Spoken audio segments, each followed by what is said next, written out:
reading series. In each webinar, we will be focusing on one of the 5 essential components of reading development. And today we're going to target phonics and decoding, the phonics and decoding component. I am Janet Pedrazi, the Director of Academic Content at Lexplore, and also a public school teacher for over 23 years. If you're not familiar with Lexplore, we are a 3-minute reading assessment that uses AI and eye tracking to determine a child's reading ability. Uniquely, with the power of eye tracking, we can even report silent reading fluency. We are leaders in the science of reading and offer many free tools, training, and instructional reading videos that you can access on our website or our YouTube page. We are super excited to partner with Lauren Gibbs today. She has taught 14 years in a variety of learning scenarios, virtual, homeschool, and the traditional classroom. She has a multiple subject teaching credential, a master's in education, and a certificate in teaching reading. She is currently a reading intervention specialist working with students from K through 12th grade. Welcome, Lauren. Thank you. So glad to be here. Good afternoon, everyone. Okay, so before we get started, we are just going to touch on a few housekeeping items. We've muted the participants tonight for clear audio purposes. And if you have any questions, please put them in the Q&A and they'll be addressed there, or they'll be saved for the end where we'll take care of the Q&A portion. We will also send you the link to the webinar recording, and it will also be available on our website.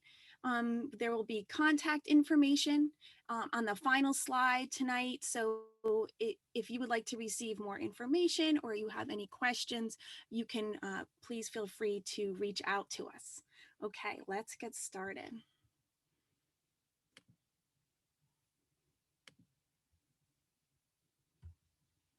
Okay, so we're going to focus on effective phonics instruction in addition to how phonics development relates to the other 4 components. The 5 essential components of reading instruction are phonological awareness, phonics, fluency, comprehension, and vocabulary. Let's do a quick review of these components and how they relate to phonics instruction. So phonological awareness is the ability to hear, isolate, and manipulate the sounds in the spoken word. Phonological awareness is the very first step in building the foundation needed to develop phonics and decoding skills. If you were not able to attend last night's webinar on phonological awareness, I recommend you visit our website at lexplore.com to check out the recording and learn more. When readers struggle with the beginning stages of decoding in phonics, assessing phonological awareness would be the best first step. Hearing, isolating, manipulating, and deleting sounds is an essential skill or essential skills to develop in order to begin building those phonics and decoding skills. Phonics is the component when sounds are then attached to symbols. It's a systematic relationship between those letters and sounds, or like a set of rules that determines the letter or letter combinations that correspond with the different phonemes or the different sounds. Decoding is then how you take those rules and apply them. So today we're going to talk about how to teach phonics in the most effective way and aligned with the science of reading to ensure that the needs of all of your different learners are being met. So how does phonics relate to fluency? The reading development journey begins with hearing and manipulating sounds. Sounds in the spoken word. The children learn to translate those sounds into letters or letter combinations. And as they learn these phonics rules or the code, they also learn to apply the rules to decode words. Eventually, after a bit of exposure to the same word or word parts, students begin to recognize these words automatically. Then they move to only needing to decode unknown words or unfamiliar words. Learning phonics and decoding brings students to the word recognition level. They say it takes only a few exposures before a child can read a word automatically. This is automaticity. The automaticity enables the readers to read like they're talking and allows the reader to put effort into the meaning of the text. Now, comprehension. Once again, the phonics is the first step to fluency. Then the fluency is the piece necessary for the students to be able to focus that mental energy, that cognitive energy on the meaning of the text. Vocabulary acquisition impacts decoding, fluency, and comprehension. So when readers have a broader vocabulary, more words will be familiar and easily decoded within the context. So vocabulary words are categorized in 3 tiers of complexity. Understanding the meaning of words in all 3 tiers facilitates the comprehension. Students better understand what they are reading when they know the meaning of the words in the text. Here's the visual that shows us how those components are being taught in somewhat of a progression. This is the visual I also used last night to show how they're building on each other while also overlapping. The instructional focus of reading development begins with phonemic or phonological awareness and phonics, but you want to remember, although the focus begins there, the other 3 components are always present in modeling, discussions, and exposure. Phonics and phonological awareness will pave the way for proficiency in fluency, comprehension, and vocabulary. So, how does phonics relate to the development of the others? If we think about it, reading words made up of letter symbols is a type of code, right? Like the letters matching with the sounds. Students need to translate each letter or letter combination into sounds.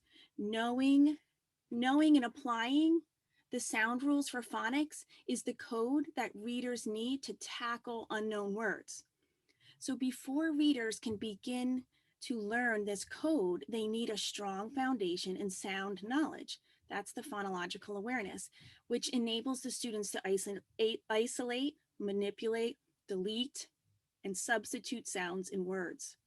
The next step then is phonics, where the readers attach the sounds to the letter symbols to blend into reading words.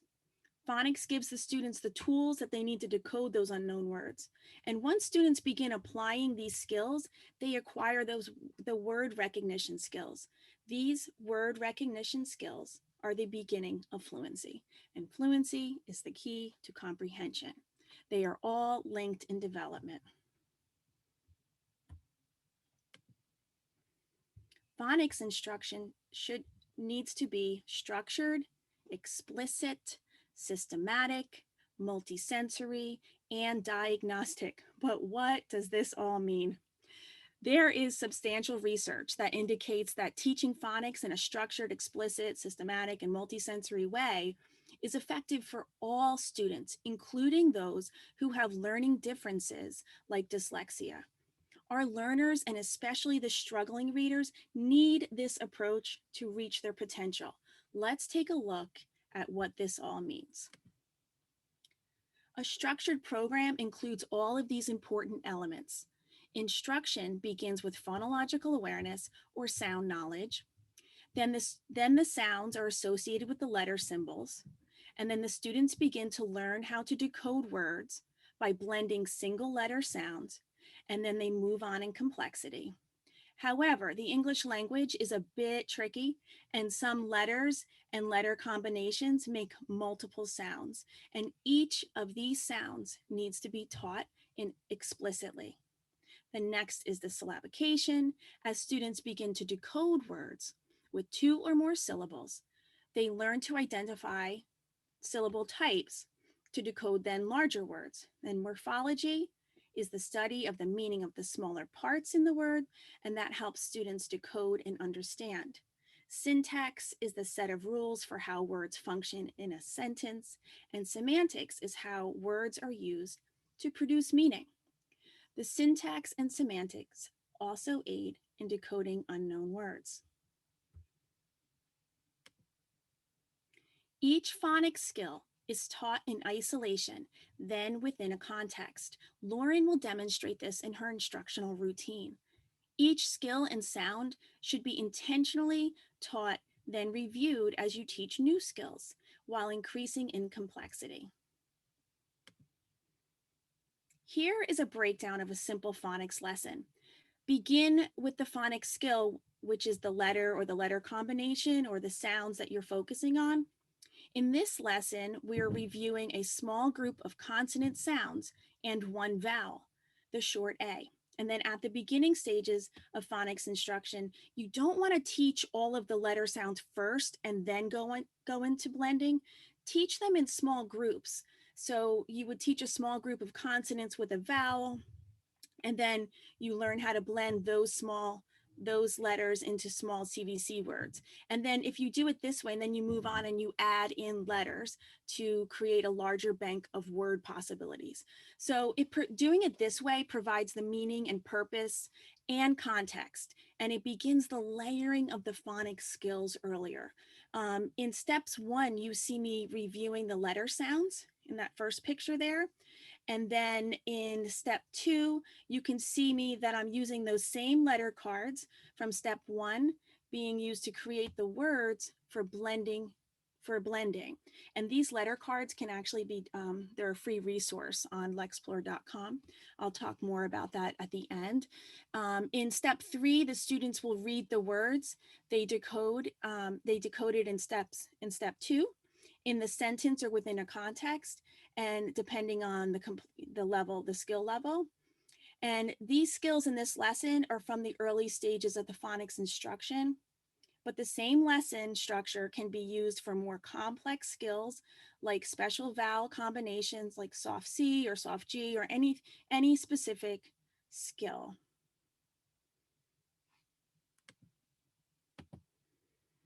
Systematic instruction guides the readers in learning the skills in a logical sequence.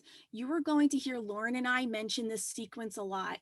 The phonics skill sequence is a cumulative progression of complexity of skills.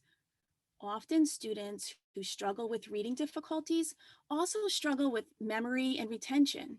So having this logical sequence to instruction helps guide students through steps to help them build that letter and word knowledge. I do want to note that this is another free resource available on our website, lexplore.com. This is called the reading routine, and it consists of word lists for all of the phonics skills arranged in order of complexity. It is a wonderful tool for additional fluency practice, but it's also a great instructional resource, and I use it all the time just to kind of help guide me and have an extra resource for word lists.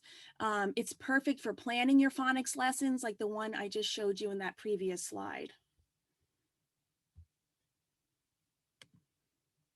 Okay, this is a very general example of a progression of skills. And then Lauren's going to show you a smaller, more detailed chunk of a sequence. Phonics instruction should begin with the small group of letters, like I was saying earlier. And then after the letter sounds and CVC words, instruction progresses to more complex phonics skills, such as digraphs or blends or long vowel sounds.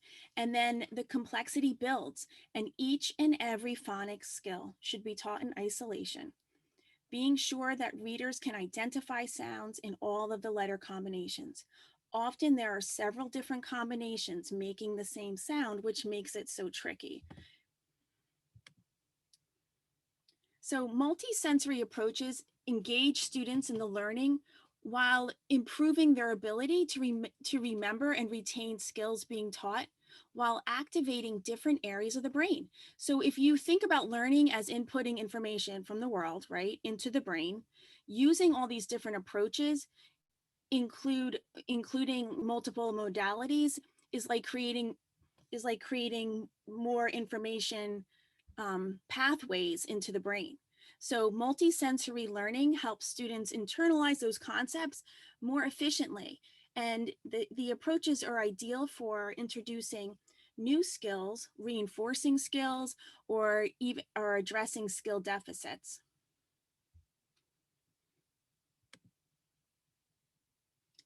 Phonics learning should be monitored and assessed to determine which skills are in need of additional support. As you work your way through that sequence of phonics skills, student learning should be monitored to be sure each skill is mastered. Each student should have a small group or individual targeted instruction in their skill deficits. Students can be grouped according to those targeted skills. So often we group our students based on just a general reading level. It's a more effective approach if you are targeting the skills and then grouping that way. So now Lauren is going to show us a more specific sequence. All right, so I have taught reading. I taught in first grade for a long time, and then I specifically now teach phonics and decoding for reading intervention, and I'm doing it virtually, but this really can translate well to in-person also. And so this is just kind of a snapshot of the scope and sequence, or that progression that Janet was talking about that I do. And so I start here and I do voice on, voice off pairs, and then make my way through this list. And just like Janet was saying, teaching each piece of the code in a real explicitly, and focused way, because they need this code as they're growing as readers. So I can kind of show you how I use this progression checklist, but then there's many out there, and the one that Lex Explorer provides is great. You just need one list so you know where you're starting and where you're going. So we can go to the next slide.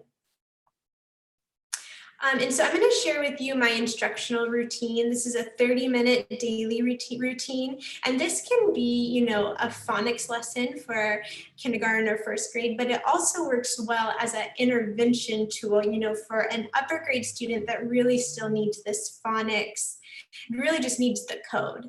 And so some keys for this is just consistent practice, doing a routine like this daily. Repetition is so great for reading because they're getting a code, then they need to use it, and then they're getting more of the code. And so slowly giving more of the code is really what we want to do, but at a pace that is at the student's level. A lot of times I work with a lot of parents right now, and they'll often say, I feel like we made all this progress, and then I gave them a few more pieces of the code, and I feel like we lost some of the code. And that's just so normal. I always validate that. Yeah, it's always a 3-step forward, 2-step back progress. And their brains are just trying to integrate that code. And sometimes we take a couple steps back and do some more of that repetition and review. And I can kind of show you what that looks like. So we can go to the next slide. So this is my 30-minute intervention lesson that can be used for a variety of grade levels, but I always start with a warm-up, and this takes about 2 to 3 minutes. And basically it's just an exercise that settles their body. Often when I'm working with reading, it can be quite activating and stressful for them. Or, you never know where your students, if you're in the classroom, what happened before they came, or if they're at home, they might have, been in some sort of chaos, or just life happens. And so I like to kind of get their bodies ready for learning, kind of get them into that parasympathetic. And so I'll just do these simple exercises, and I'll go over a few of them just briefly.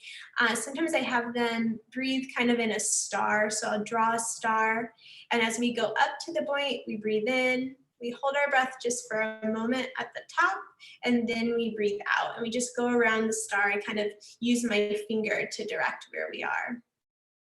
This next piece, orienting, I'll use as a warm-up, but I also use it throughout the lesson if I kind of need some more settling or some more space for learning. And I simply just ask them to just, especially because our students are on the computer so much right now, I'll just say, look away from the computer, and can you name, 3 or 4 things that you see that you like in the room you're at? And so they're naturally orienting to the space they're in and just giving their brains a break before we do some hard work. And then the last two that I'll talk about, and I could always share more about these at a different time, but this one right here, horse lips, is such a funny name, and then the one with humming or the voo.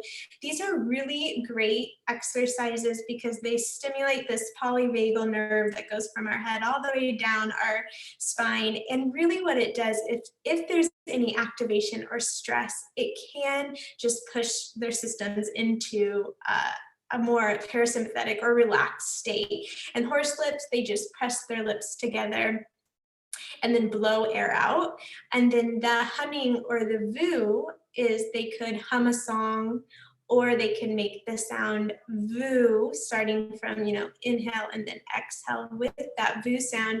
And it really does just settle the body. So those are just some things I always like to tell parents, as they're doing hard work, like breaking a code of phonics, sometimes we need some tools that helps de-stress the body. So we can move to the next slide. And then I spend 5 minutes reviewing sounds. So these are just sounds that the student has not mastered yet. They might be sounds that I've taught, the day before, the week before, or some just challenging sounds that we're still working on. This can be consonants or short vowel sounds and long vowel sounds, and any special sounds or combination letters. And you can just do a quick, often I just do it with flashcards, but a quick game is great too, and I can share some of those later, but just a review of the sounds that are not mastered yet. We can go to the next slide. And then this is kind of the meat of that daily routine, the focus sound. So both those kind of scope and sequence, or those progress checklists that Janet and I showed, this is where you're going to introduce a new sound. And so it might be a consonant, might be a vowel sound, it might be, a consonant combination or a vowel combination, but you're explicitly teaching them the sound. You're going to show the letter or the combination of letters that make the sound, explicitly teach the sound and show them, this is what my mouth does, this is what my face does, this is how I make the sound. And then I usually attach a story or emotion to the sound so that they can have successful recall. And so my letters that I use always have like a little picture next to it that kind of just helps them remember that sound when they're just grasping the code. We can go to the next one. And then so after I explicitly teach that new sound, I do something very similar to what Janet was showing with the multisensory letters, is I do something that I call tracking, but it's really decoding or encoding. And I use phonics cards or tiles, or those printout cards that Lex has with the letters. And we'll just show this video. I think it's easier to see it than for me to tell you about it.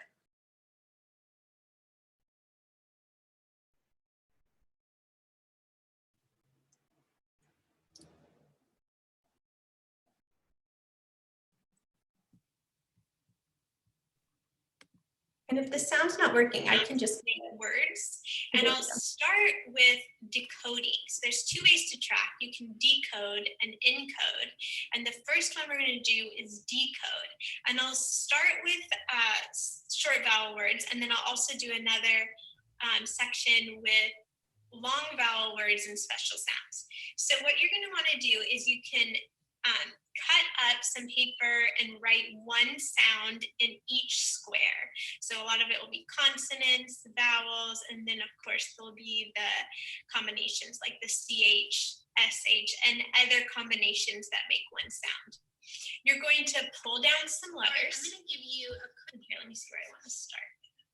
And you can make real words or fake words in the beginning, especially when they're just learning. It's definitely okay to use made up words. So when you put 3 cards down, this would be, if this is on a table, this would be right in front of your student and you'd be right next to your student. You're going to have your student use his or her finger and touch the card and say the sound. Pug. Once they read the word, you're going to change one letter. So if this says pug, what does this say? And then they sound it out again, touching each letter. G, bug. If that says bug, what does this say? And this is where you can make it. You can stay with the 3-letter words, or you can, if they're ready, increase it to 4 sounds. If that said bug, what does this say? And then they sound it out. B, g, brug. Now again, that's a made up word. That's okay. It just keeps them going. And then you would say, if that says brug, what does this say? And then they would use their finger. B, g, brig. Now let's say they were struggling. They couldn't get that R sound. So then you're going to model it.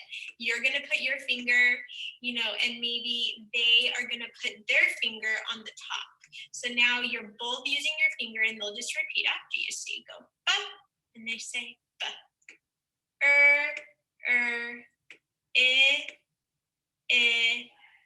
G, g, brig. And then you'll kind of take away your finger and you'll say, if that says brig, what does this say?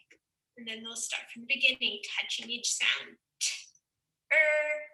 G, trig. So that's kind of the beginning, CVC words, and then 4-sound words. When you're using long vowel words, this is also a really great way to practice that. So you might start with a CVC word, real or made up. And then your student will read it, con. And then you'll say, okay, if that says con, what does this say? And I'm bringing silent E to the end.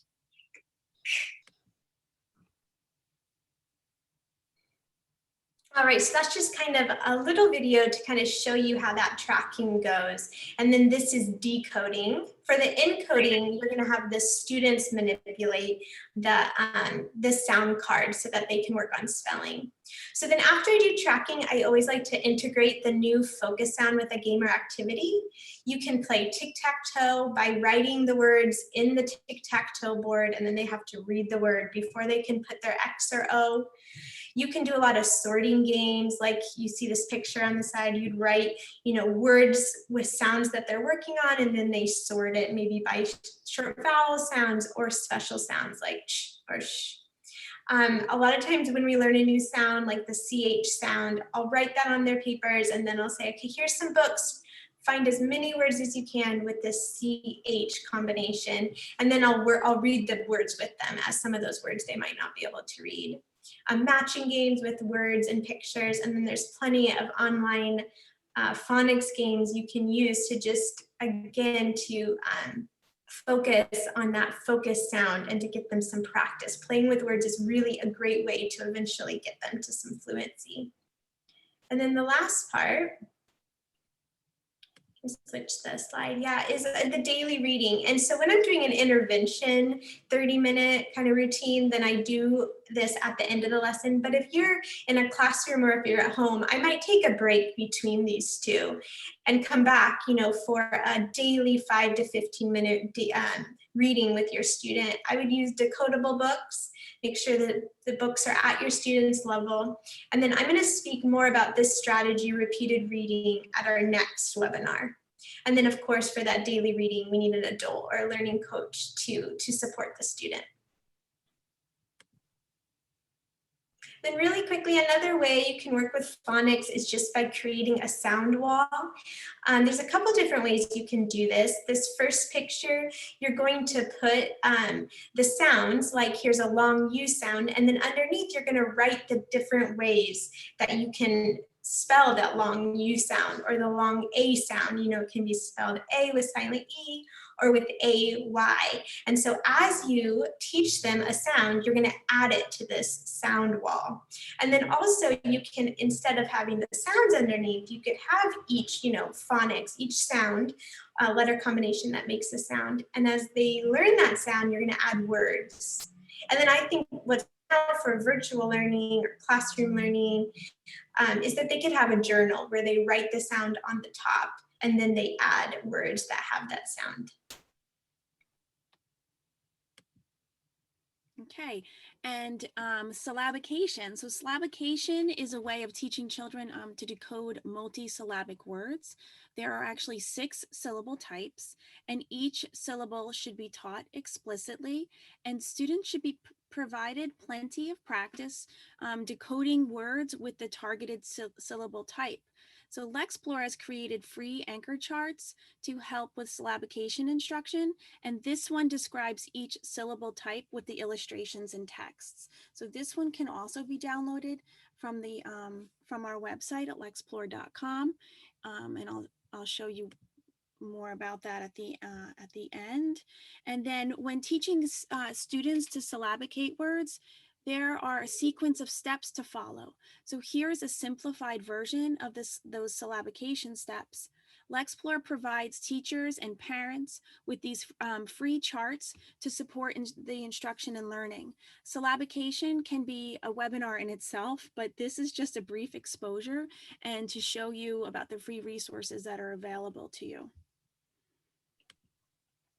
So when a reader comes to an unknown word on a page, he or she will identify the sounds that correspond to those letters and then the letter combinations, and then blend those sounds to say the word.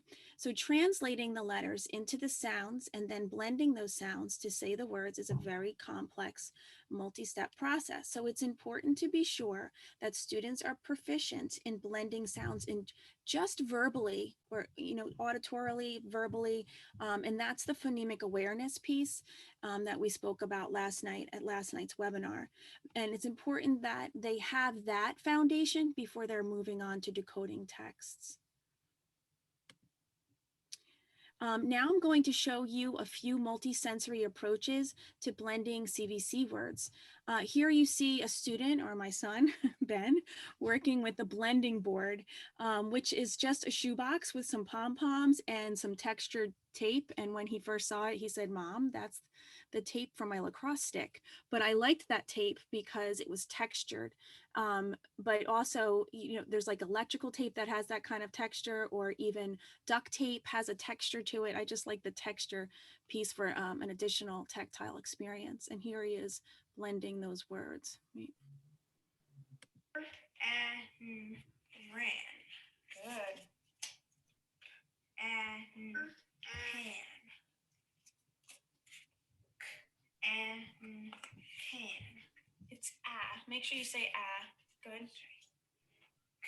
At cat. Good. And that's one way to use a blending board. And Okay, so here are a couple of fun activities that incorporate the kinesthetic, tactile, auditory, and visual learning modalities. I'm always looking for ways to create fun devices where students can physically move the letters to create new words. These kinds of activities develop decoding skills and also word recognition skills for the beginning of fluency development. In this first picture here, you see I cut up a few pool noodles, used a Sharpie to write on the letters, and then stuck them on a stick. One of the sticks is actually just the plastic insert from a roller blind, and the other one's a piece of trim I found on my husband's workbench. So these are some these are great for using for at-home practice. It's a really great at-home practice activity or reinforcement or center work in the classroom. In the second picture, you will see that those are yogurt cups, and I cut a square hole in the top cup, and then the bottom cup has the initial sounds in it. And so you stack them on top of each other, and as the child spins, it creates new words.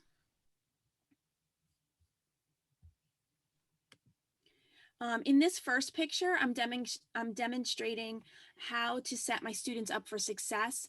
I just wanted to plug this one in here because it's a great strategy to use when you have some of those, especially when you have some struggling readers that might get a little anxious before reading a required text. I do this quick mini lesson for those tricky words that I predict which words that might be tricky, and I pull them out and I have the student I do a little mini lesson with them, and this gives the reader some confidence and and the tools to read that required passage with success. And on the right is just another fun way to work with phonics skills. I used wrapping paper upside down, and then I taped it with some painter's tape on the wall. And well, we know kids love writing on walls, right? So in this picture, Ben is swapping out vowel sounds on Post-it notes, and then he's making new words, and then he's writing those new words for additional reinforcement. Okay, here is just another example of the basic phonics instruction schedule. It's a schedule that I use basically in my classroom, and it includes whole group, small group, and individual instruction. Okay, so Lexplore offers a lot of free resources to support parents and teachers under the Lex Sources menu on the website. So here are just a few of the examples that you can find there in that resource center. In the instant access activities for decoding, and you'll see this is the cover of it. So when you go to the website and you click on Lex Sources instructional resources, you will see this instant access activities decoding. And in this one, you'll find there's word lists, but there's word cards on all levels, all skill levels, letter cards and anchor charts. And there's also instant activity directions in there and so much more. So you definitely want to take advantage of that. In addition to that, we have here's anchor charts for partner sharing and group learning, and they're the perfect place to practice phonics skills. So we offer these free downloadable anchor charts to help with classroom management piece of this learning model. I also share this, I like the partner reading ones. I'm teaching all remotely now, and I like to send, the parents love to print stuff out and place them in their child's learning environment. So the partner read one is the one I use a lot because I want my children doing partner read at home. So that's one I share digitally with my families. Okay, so how can we support our readers? Well, we're going to continue to provide literacy and language-rich environment for your learners, and be sure you're supporting them by giving them explicit instruction in all 5 components of reading development. Routine reading assessments are necessary to monitor progress and make sure readers are proficient in the different reading skill components. Lexplore reading assessment can assess a student's reading level in just 3 to 5 minutes with real-time results, including, and this is my favorite part, is the auditory and eye tracking recording for your records and your review. And that's also great for communicating with parents. Also, Lexplore is about to launch an at-home digital reading check that assesses fluency speed, accuracy, phonics skills, and more. So be sure to keep your eye out for that announcement of the launch.